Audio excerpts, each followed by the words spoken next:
1939년 엔초 페라리에 의해 탄생된 자동차 회사 페라리. 그 다음에 출시된 엔초 페라리의 첫 생산 차량 T4-815, 그리고 엔초 페라리가 죽기 전 모든 것을 쏟아부어 남긴 마지막 작품 페라리 F40. 저는 이렇게 말할 수 있습니다. 페라리의 자존심은 이 F40으로부터 시작되었다고.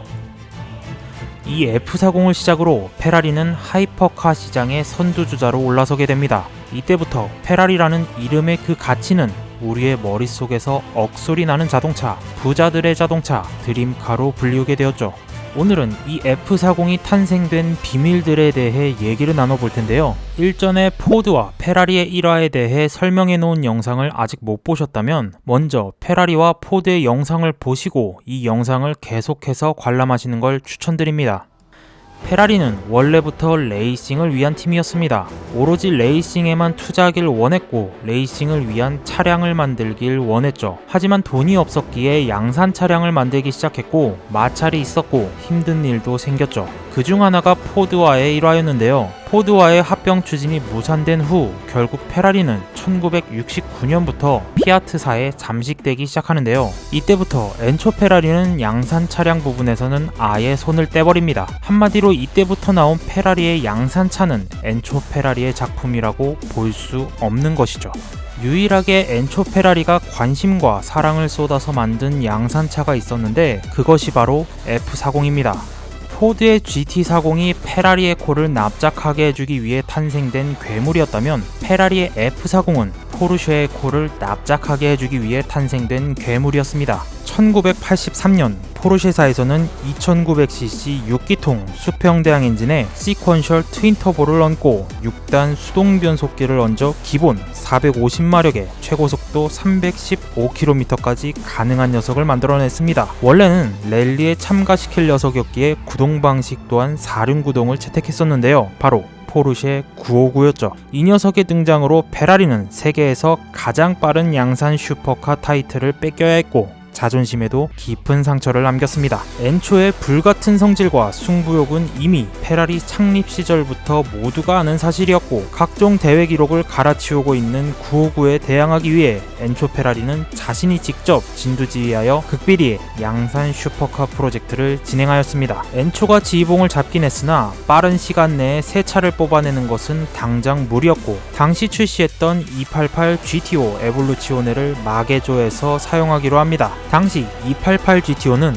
WRC 그룹 B에 참가하기 위해 페라리 308, 328 프레임을 개량하여 만들어졌는데요. 이 308, 328은 엔초 페라리의 첫째 아들 알프레도 페라리의 별명을 따서 만든 디노 페라리의 개량 버전이었습니다. 잠시 엔초의 아들에 대해 짚고 넘어가자면 엔초 페라리의 첫째 아들 디노는 아버지와 마찬가지로 자동차를 매우 좋아했고 실제로도 많은 아이디어를 공유하기도 했었죠. 1956년 24세의 젊은 나이에 근육이 점점 약해지는 근육병에 걸려 요절했던 디노는 병상에 있을 때도 아이디어를 냈었는데 바로 65도 V6 엔진이었습니다. 당시 페라리는 V12 엔진을 탑재한 무겁고 뚱뚱한 녀석들을 주로 배출했었는데 이는 악명 높은 핸들링을 자랑했었죠. 디노는 장기적으로 소형차를 만들어야 한다는 생각으로 V6 엔진 연구에 몰두했고 그가 죽고 나서 뱅크각 65도의 V6 엔진을 남겼습니다. 첫째 아들의 요절 이후 엔초는 자신의 장남이었던 알프레도를 기리기 위해 그의 별명을 딴 디노와 그가 냈던 아이디어인 디노 엔진을 얹어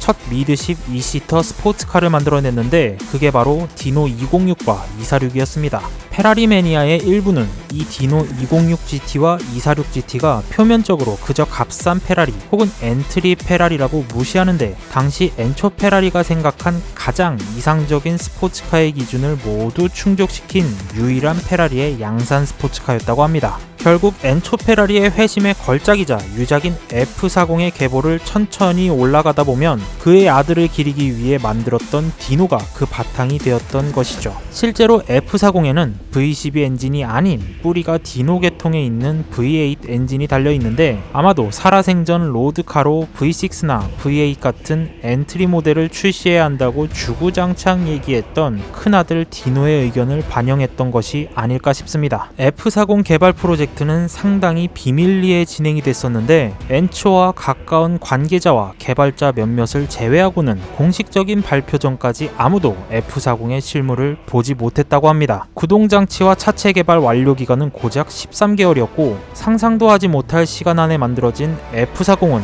완성도 또한 포드와 비견될 바가 아니었습니다. F40은 3000cc V8 트윈터보 엔진에 478마력, 최대 55토크, 최고속도 324km로 포르쉐 959를 넘어서며 세계에서 가장 빠른 양산 슈퍼카 타이틀을 거머쥐었습니다. 무려 87년부터 89년까지 2년 동안 말이죠. 하지만 포르쉐 959보다는 한 발 늦게 양산이 되었는데요. 959의 양산이 시작되고 몇 달 뒤 F40의 초기형 프로토타입 모델이 세상에 등장. 이 등장은 혁신적인 디자인으로 센세이션을 일으켰고 특히 공기역학에 매우 신경을 썼음을 보여주는 거대한 윙은 신선한 충격이었죠. 초창기 프로토타입 공개 당시 엔초는 이렇게 외쳤다고 합니다. 이것이야말로 진정한 페라리, 진짜 페라리의 스포츠카다 라고 말이죠. 하지만 아쉽게도 엔초는 F40이 완성되어 양산화되는 것을 보지 못하고 신부전증으로 세상을 떠나게 됩니다. F40이 페라리 매니아들에게 더욱더 특별한 기억이 되는 이유 중 하나이기도 하죠. 사실 F40에는 또 다른 참여자가 있었는데요. 바로 페라리의 둘째 아들이자 현 페라리의 부회장으로 있는 피에로 페라리였습니다. F40은 엔초의 살아생전 둘째 아들인 피에로와 처음이자 마지막으로 함께 만든 자동차라고도 합니다. 엔초가 살아있던 시절에 F40의 프로토타입과 엔초가 죽고 난 후 양산화된 F40에는 몇 가지 차이점이 존재했는데요. 일단 리어 핸더 에어덕트가 프로토타입에 비해서 줄어들었고 엔진룸 윈도우의 에어벤트 배치가 달랐습니다. 그리고 애당초 400대 한정 생산하려던 계획과는 달리 단종까지 총 1310대를 생산했습니다. 이 중 약 50대 정도가 초기형으로 불리며 나머지를 후기형이라 부르는데요. 초기형은 현재 소재를 파악하기 힘들 정도로 자취를 감춘 상태입니다. 또한 수출한 나라별로 자동차 법규가 다르다 보니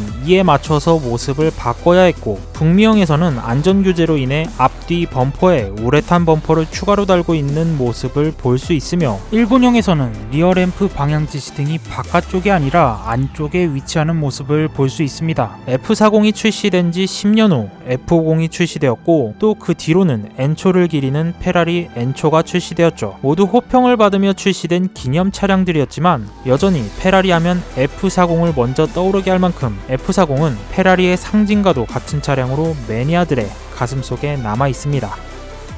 재밌고 유용하셨다면 좋아요와 구독을 눌러주세요. 곧 다시 찾아뵙겠습니다. 감사합니다.